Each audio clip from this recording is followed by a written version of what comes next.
Howdy, guys. Welcome to night 34 Big Brother All-Stars.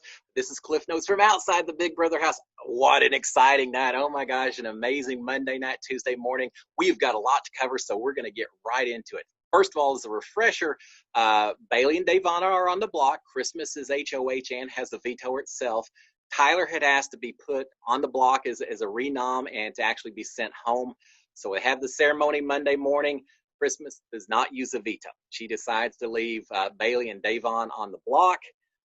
Not a complete surprise, but she does do that. Lots of conversations throughout the day showing Bailey and Davon really feeling very betrayed by Tyler, but especially by Christmas, because this plan didn't work that they thought was going to happen.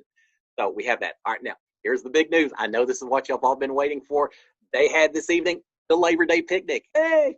Yeah, I know that's not what y'all are waiting for, but we'll get into it. So, but they do have Labor Day picnic. They all go outside, cook on a grill, and have a little picnic and everything. So meanwhile, right after that happens, where we're going to pick right up, in the backyard, Bailey, Davon, and David are talking.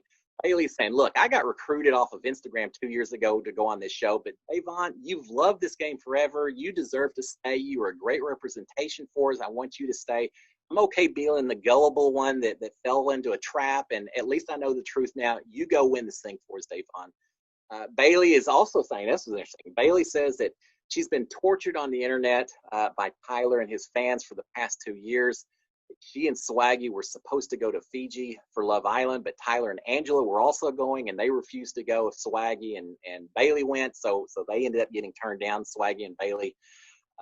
I hate to hear that anything that happens inside a house carries over into the outside world, and that there are still some grudges in place. It just kills me to hear that. But she mentions that apparently, there's still a big beef between them and between the fans for that. All right, so we have that. Conversation between Danny and Davon, I think in the love room. Danny is telling Davon, says, look, you're good, Davon. Here's who you need to campaign for. But she says, you aren't going to get Tyler. You aren't going to get David. I think you've got everyone else. So you should be good. Just do some campaigning. Don't push too hard, but you'll be fine. In the bathroom, meanwhile, Bailey and David are talking. And Bailey is saying, look, if I campaign, it's going to hurt Davon's chances. I don't want to do that. And also, she says, I kind of feel like all of this is my fault. That Tyler came after us and did all this initially because he had his beef against me and vice versa because of our season 20 stuff. And because I mentioned to Christmas about Davon being my untouchable, and so she used that as the excuse to put us on the block. So she says it all kind of is my fault. So I'm going to go. I'm going to let Davon do her thing. But she says, but if I go, I don't want to go to jury. So send me out right now. I'm fine with that. Right after that happens, though, she does go into the love room. She's campaigning to Ian. She says, look, Ian, if I stay, I'll be a huge target. And because my back's going to be against the wall, I'm going to have to fight super hard on all these competitions. I'm competitive enough to win some of them. I will protect you. I'll give you your information. I will be your best ally you could ever have in this game. Ian says, oh, those are very good points. I don't ever decide until right before the vote. He says, but, I'll say maybe 60-40. I'm leaning towards keeping Davon, not you. But it's early in the game, and that can certainly change. So just, thank you for telling me all that. Meanwhile, in the love room, Bailey got through with that. So meanwhile, in the HOH room, Cody and Enzo are talking. Cody is saying, hey, people are so paranoid because of what Tyler and Danny have been telling people for these past few days. Also, Enzo says, look, Memphis and Christmas are so tight. Yeah, they are, but that's kind of interesting that he would say that because Enzo's kind of tight with Christmas as well, but he's paired them up as a duo. Enzo is pitching to save Bailey. He's saying, look, I like her, and she'll be a big target. I think she'd be better to keep her than Davon. But he's one of the few. He and David are probably the only ones that think that. Tyler comes in, and Cody is saying, man, we better get out of here before Christmas gets mad because we're all up in her HOH room. Tyler says, nah, she's out in the back. She's drunk. It's not going to be a problem. Remember that. Christmas is drunk, or at least according to Tyler, she's maybe had a little alcohol. Meanwhile, Cody is getting tired of Davon fact-checking everything, Kevin being everywhere. He's ready to go after them, but Enzo says, no, I want to go for the other side of the house for people who are way too comfortable if I get HOH. Meanwhile, Tyler is worried about a possible girls' alliance. Well, they had the Blitz bombshells just 24 hours ago, but based on what happens this evening, that probably isn't going to be much of an issue, Tyler. The other little bit in the kitchen, Cody and Danny are talking. Danny is whispering to Cody saying, look, Ian is Christmas's untouchable. I heard it from Kevin, who heard it from Bailey.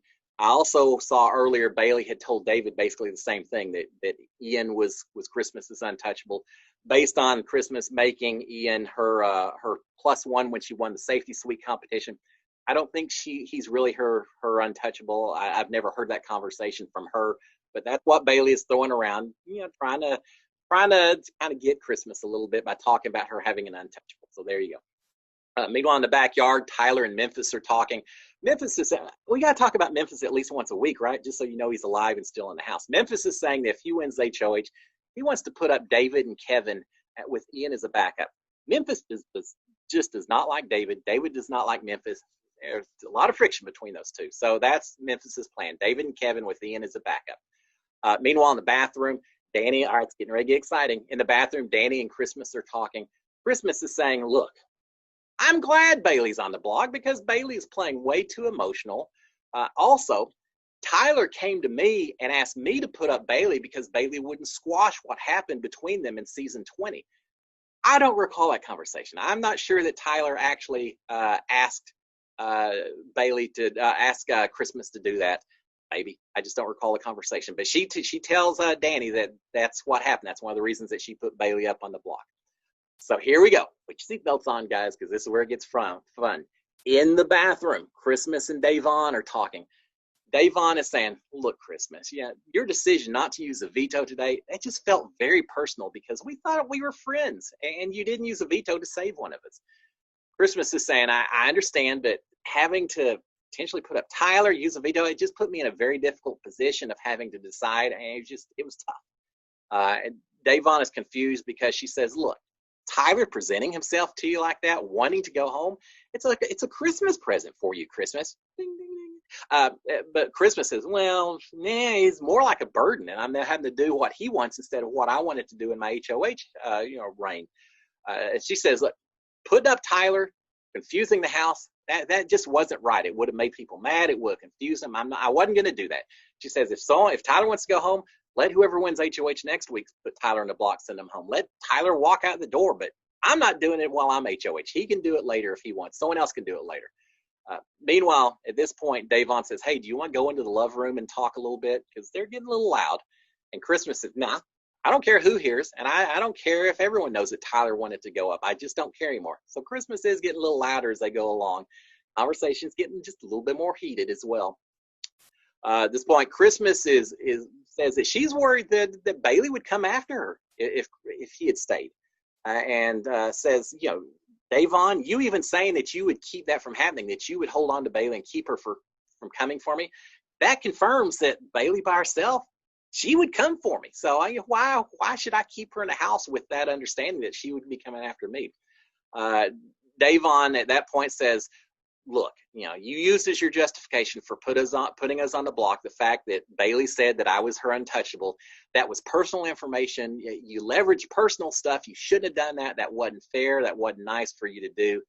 And that is just wrong. Christmas at this point says, look, I'm feeling a little heated. I need to turn this thing down. But Davon continues, says, Christmas, you pulling the trigger on Bailey like that is just as much betrayal as if I had done it myself to Bailey. And Christmas' response is, no, we're not going there. Not once did Bailey approach me about working together. Yeah, we talked little personal things here or there, but she never talked to me about working together. So, no, we weren't a duo. We weren't an alliance. And so, no, that's not fair. You can't say that, Christmas. At that point, Davon says, cut the shit. You hurt the girl's feelings. You know it. Do you even care? Something along with paraphrasing there. But Christmas says, well, feelings pretty mutual there, Davon. At that point, they really begin arguing quite a bit more about whether Bailey's comments about Davon being untouchable was that personal information or game information. Davon's saying personal, Christmas is saying game. Voices are getting incredibly heated. And at the worst possible moment, Bailey walks in from a diary room session that she said went well, but as she walks into the bathroom, Davon immediately tells Bailey, says, hey, Christmas has exposed you, Bailey. She's throwing it all out there.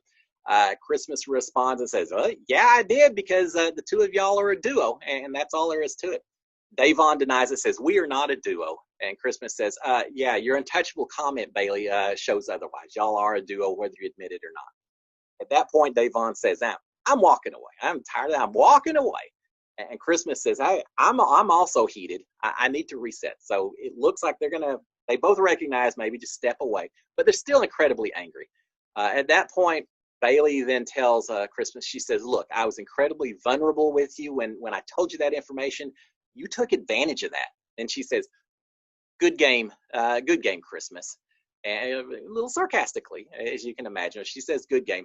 At that point, Christmas is upset. She says, look, Bailey, you said you could separate game from personal, but obviously you can't. That was a game move, not personal, and yet you're still upset.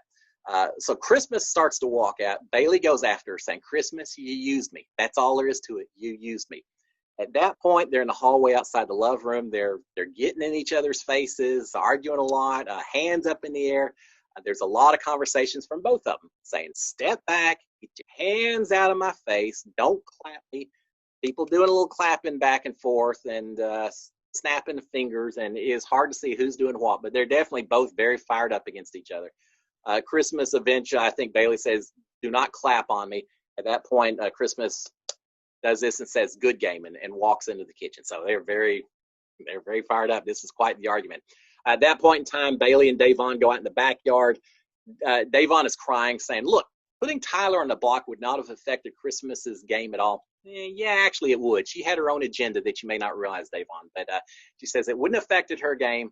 And then Bailey says, well, the best part of this is that next week, Christmas isn't going to be HOH. She's going to be having to sleep downstairs with one of us. Isn't that going to be fun? In the kitchen, Christmas and Kevin are talking. Christmas is saying, look, Bailey gave me personal information about her ride or die. You take duos out of this game. That's just a game move. Danny is comforting Christmas, saying, you never said a bad word about her. You're fine, Christmas. There's more yelling in the kitchen when Bailey and Davon come inside. I think one or the other is going to the diary room to start talking about this fight. Meanwhile, in the backyard, David and Bailey and Cody are talking. Bailey is saying, look, if I clapped and snapped like Christmas did, I'd be called ghetto black girl. And so based on that, it may have been Christmas rather than Bailey, who's doing some of the hand motions and such. It's tough to see. But anyway, she says, I'd be called a ghetto black girl if I did respond to the way that Christmas responded. Meanwhile, Tyler, Enzo, and Cody are all saying, Bailey, you handled it pretty well. You could have been a lot worse. You handled yourself well. David and Bailey are talking about the double standard for a black person being passionate versus someone else acting the same way. Christmas is in the kitchen saying, look, Bailey wanted to leverage Christmas, my HOH, to settle a personal agenda from season 20. I wasn't going to do that. There's more arguing in the kitchen. Christmas is refusing to go to the HOH rooms, and I live here. I can stay anywhere I want. So they're still arguing a little bit. At one point, Danny tells Davon, says, Christmas has lost her mind. But later, Danny is comforting Christmas also. So she's kind of going both ways with it. Danny and Davon, Danny is saying that Christmas came to Danny and Nicole about an alliance. And Davon is saying, well, Christmas says that you and Nicole came to her. So they're spilling little secrets here and there. Kevin and Danny and Davon are talking. Danny is saying, I don't get Christmas. Christmas doesn't want to be considered a bully after her first season, and yet we had this tonight. So that we've got that. At one point, Christmas eventually goes to the HOH room, and the rest of the house, they kind of seem to be turned against her. Maybe it's because she's upstairs and everyone else is downstairs, but they're really kind of supporting Bailey and Davon more than Christmas at this point. Bailey and Davon are talking in the bathroom. Davon says, look, there was no real reason for them to put us up. And yeah, we're a duo, but we're only a duo because we were forced to become a duo. We didn't know each other before we came in the house, but people assumed we were going to be a duo because of two black girls not. So they forced us to become a duo, and now here you are. Now they're using that as the excuse to get us out. Davon is saying that she is going to make Christmas's life a living hell going forward. She also thinks that Christmas has a secret power, which she does. And she's going to call her out Thursday and make sure everyone else is aware of it, try to flush it out, and she wants to punish Christmas as much as she can going forward. Finally, a couple real quick ones. Bailey and Davon, they continue to rehash in the bathroom for the next several hours. Enzo and Kevin are the primary ones in there. They're giving the two of them a lot of support throughout the evening. And so we hit a lot about rehashes the arguments over and over again.